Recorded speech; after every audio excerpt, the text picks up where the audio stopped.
국내 대형마트 업계 2위인 홈플러스. 지난 2월 말 창립 28주년을 맞아 유명 배우를 광고 모델로 내세우며 본격적인 세일 행사를 시작했습니다. 준비하라. 홈플런 is back. 그런데 불과 며칠 뒤 홈플러스가 느닷없이 법원에 기업 회생 절차를 신청한 사실이 알려졌습니다. 저희가 갑작스러운 신용등급 하락 때문에 생긴 단기 유동성에 대한 대비 차원에서 신청을 했다고 보시면 될 것 같습니다. 영업엔 지장 없습니다. 선제적 구조조정이 필요하다는 이유였습니다. 당장 어음이나 채권에 대한 지급을 할 수 없는 상태는 아니지만 현재의 재무 구조가 개선되지 않으면 몇 개월 내에 부도가 날 우려가 있어 회생 절차를 통해 재무 건전성을 회복하려는 구조조정을 말합니다. 회생 법원은 정상 영업을 하면서 임직원 급여도 정상 지급하는 조건으로 홈플러스의 신청을 받아들였습니다. 전국 126개 점포에서 대대적인 세일 행사를 진행하느라 눈코 뜰 새 없었던 2만 명에 육박하는 직원들에겐 그야말로 청천벽력 같은 소식이었습니다. 이 큰 회사가 이렇게까지 기업 회생이 들어갈 거라고 하는 생각은 전혀 하지 못했고요. 그 당시에 3월 1일, 2일, 3일 날 그 빅 이벤트, 제일 큰 이벤트를 했는데 이때도 저희들은 미친 듯이 일을 했던 거죠. 8천여 곳에 달하는 홈플러스 입점 업체들도 마찬가지였습니다. 기업 회생을 신청한 당일인 3월 4일, 이날 입금됐어야 할 1월 매출 정산분이 들어오지 않았습니다. 일주일 뒤에야 돈이 입금되기 시작했지만 그 사이 직원 급여 등을 카드로 돌려막아야 했습니다. 저 같은 경우는 이제 3월 같은 경우 2월 달 사용했던 금액 자체가 약 한 6,700만 원 정도가 돼요.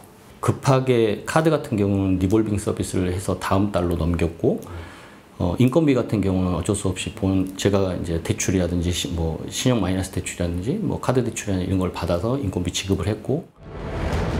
특히 다른 대형마트보다 최대 한 달이 더 긴 홈플러스의 대금 정산 기간은 불안감을 가중시켰습니다. 보통 대형마트에선 입점업체 매장에도 마트 단말기를 설치해 손님들이 여기서 결제를 하면 마트 측이 수수료를 제하고 입점업체에 정산을 해주는 방식을 많이 쓰는데 일부 홈플러스 입점업체들은 정산을 제대로 받지 못할 수 있다는 우려에 자체 단말기를 설치하기도 했습니다. 그러자 홈플러스 측은 계약 조건을 어겼다며 업주들에게 전체 매출분을 입금하라는 내용 증명까지 보냈습니다. 일단은 황당했었고요. 황당했었고 이게 계약서를 보면 저희들 계약서를 보면 즉시 해제 사유가 있어요. 쌍방 중에 일방이 채무를 변제하기 힘들어지는 상황이 벌어졌을 때 예컨대 파산 또는 회생 신청이거든요. 홈플러스에 상품을 공급하던 업체들 중 일부도 마찬가지로 정산이 제대로 안 될 수 있다는 우려에 납품을 중단하기도 했습니다. 오늘부터는 일단 납품을 중단하고 있습니다. 언제 다시 납품을 재개할지에 대해서는 아직 계획은 없습니다.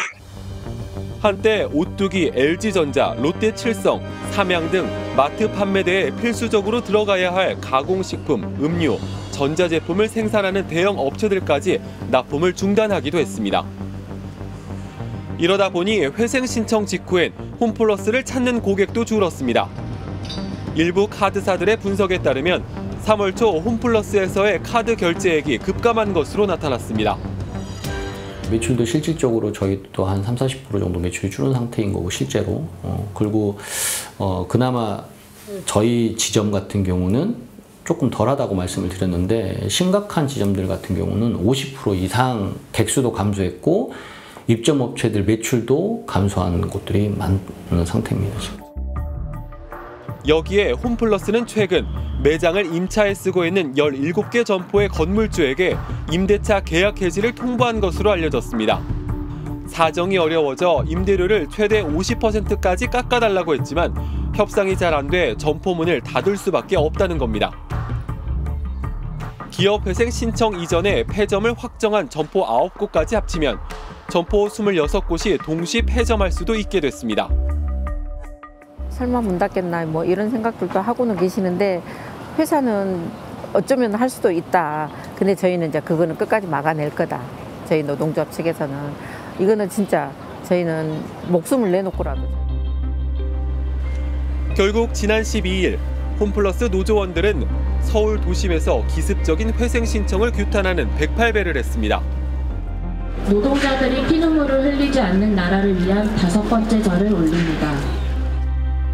그러니까 너무 막막한 거예요. 이제 이렇게까지 해야 될 정도가 아닌데 회사가 이렇게까지 나오는구나 싶어서 정말 진짜 이제는 이제 직원들이 안중에도 없는 그런 데구나 싶어서. 안수용 마트노조 홈플러스 지부장은 19일째 단식 농성을 이어가다 병원으로 이송되기도 했습니다. 제일 걱정한 게 그거였죠. 기업회생 절차가 들어가면 일단은 파산해서 망하는가? 기업회생이라는 것 자체를 몰랐으니까 망하면 우리 다 어디로 가지? 이게 있었고 우리 점포가 폐점되는 거 아니냐? 이런 데 대한 불안감들이 엄청났습니다. 그 폐점되면 어디 갈 데도 없고 결국은 정리해고와 같은 수순이라고 판단했기 때문에. 홈플러스 본사는 서울 화곡동. 하지만 노조원들이 찾아온 곳은 서울 광화문 인근이었습니다. 바로 사모펀드 MBK 파트너스가 있는 곳이었습니다. 홈플러스 사태주범 MBK는 홈플러스 회생 위한 자구 노력부터 하라! 홈플러스 사태로 위기에 빠진 사람들은 모두 그 원인으로 MBK 파트너스를 가리키고 있습니다. 지금 이 모든 문제는 MBK에서부터 저희는 비롯됐다라고 생각합니다. 홈플러스 사태의 책임 있는 자가 MBK인데 MBK는 10원짜리 한 장 투자하지 않으면서 왜 점주들한테는 그 위험을 부담하면서까지 돈을 입금하라고 하는 거냐.